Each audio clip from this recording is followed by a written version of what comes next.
4 राज्यों में जबरदस्त जीत के एक दिन बाद ही प्रधानमंत्री नरेंद्र मोदी गुजरात दौरे पर पहुंच गए हैं। इस दौरान पीएम मोदी ने पंचायत महासम्मेलन में शिरकत की। खास बात यह रही कि पीएम मोदी ने अपने भाषण में गुजराती भाषा का इस्तेमाल किया।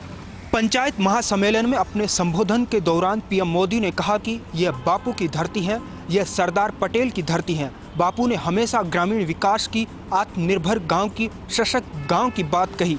इसलिए आज़ादी का अमृतकाल हम सब मना रहे हैं, तो पूज्य बापू के सपनों को पूरा करने के लिए हम प्रतिबद्ध हैं।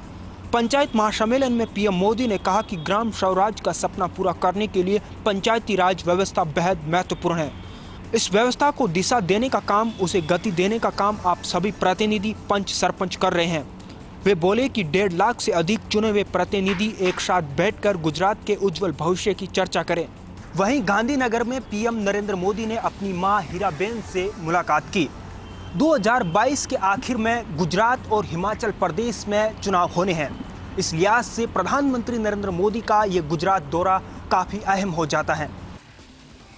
अब रेलवे से उठ रही है पुरानी पेंशन स्कीम बहाली की मांग और साथ में हो रहा है रेलवे के प्रस्तावित निजीकरण का विरोध। रेलकर्मी देशव्यापी रेल रोको आंदोलन की तैयारी में। वेस्ट सेंट्रल रेलवे मजदूर संघ के महामंत्री अशोक शर्मा ने कोटा में पत्रकारों से बात करते हुए ऐलान किया है कि 10 मार्च से ही रनिंग स्टाफ के समर्थन में भूख हड़ताल के साथ ही हमारे आंदोलन का आगाज हो गया है और अमृतसर में 23 और 24 मार्च को प्रस्तावित federation of all India railway men's की वर्किंग कमेटी में आर पार के आंदोलन को लेकर बड़ा फैसला लिया जाएगा। रेलकर्मी खासकर इस बात को लेकर आक्रोशित हैं कि सरकार कहती है कि रेलवे का निजीकरण नहीं किया जा रहा है, लेकिन चोर दरवाजे से लगातार ठेका प्रथा को प्रोत्साहित किया जा रहा है और साथ में रेलवे की संपत्तियों को भी बेचा जा रहा है।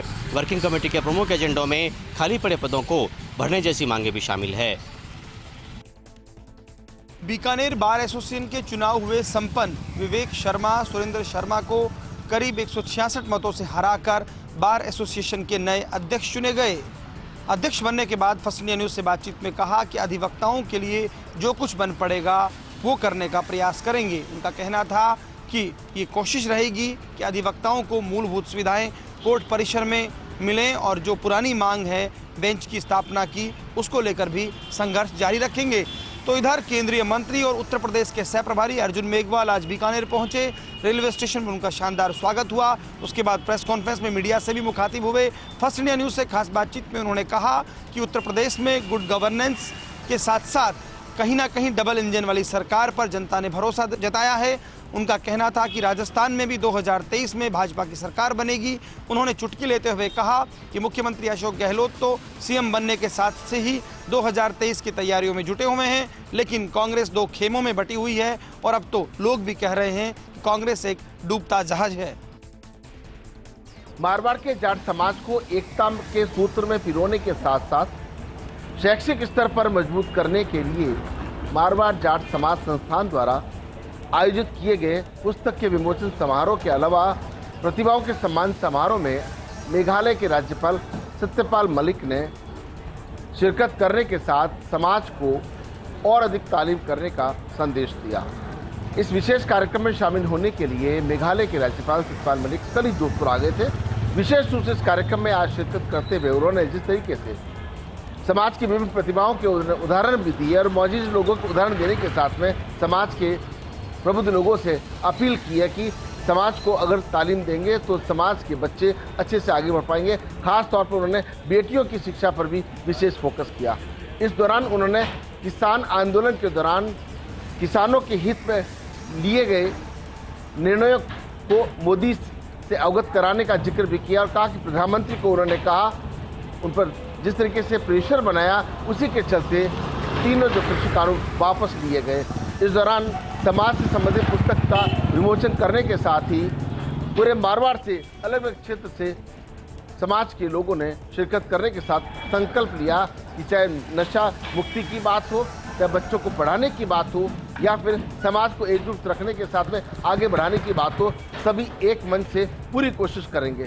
समाज के अध्यक्ष गंगाराम जाखड़ के अलावा पूर्व आरएस अधिकारी बुर्राराम चौधरी के नेतृत्व में यह कार्यक्रम सफल तौर पर आयोजित किया गया। निर्मम हत्या के मामले में जिला एवं सेशन न्यायालय ने सुनाई आजीवन कारावास की सजा। 15,000 के अर्थदंड से भी किया दंडित। जिला एवं सेशन न्यायाधीश रीटा तेजपाल ने सुनाया फैसला। मुलजिम के मृतक की पत्नी से थे नाजायज संबंध। पति को रास्ते से हटाने के चलते वारदात को दिया गया था अंजाम। धौलपुर जिला एवं सेशन न्यायाधीश रीटा तेजपाल ने हत्या के 7 वर्ष पुराने मामले में आज सजा सुनाई है। मामले में न्यायालय ने मृतक की पत्नी को साक्ष्यों के अभाव में दोष मुक्त किया है। वहीं प्रेमी को आजीवन कारावास की सजा सुनाई है।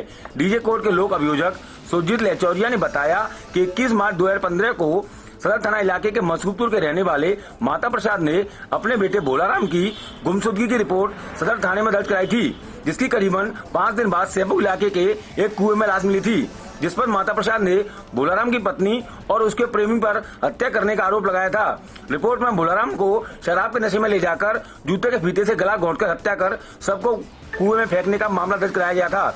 इस मामले में आज न्यायाधीश रीटा तेजपाल ने फैसला सुनाते हुए संजय कुशवाहा निवासी पूटपुरा को हत्या के आरोप में दोषी मानते हुए आजीवन कारावास की सजा सुनाई है, जिसे न्यायालय ने अलग अलग धाराओं में 15,000 रुपए के अर्थदंड से भी दंडित किया है। पति की हत्या के इस मामले में मृतक की पत्नी के वकील अश्वनी कौशल ने बताया कि मृतक भोलाराम की पत्नी माया देवी को साक्ष्य अभाव में दोष मुक्त किया गया है।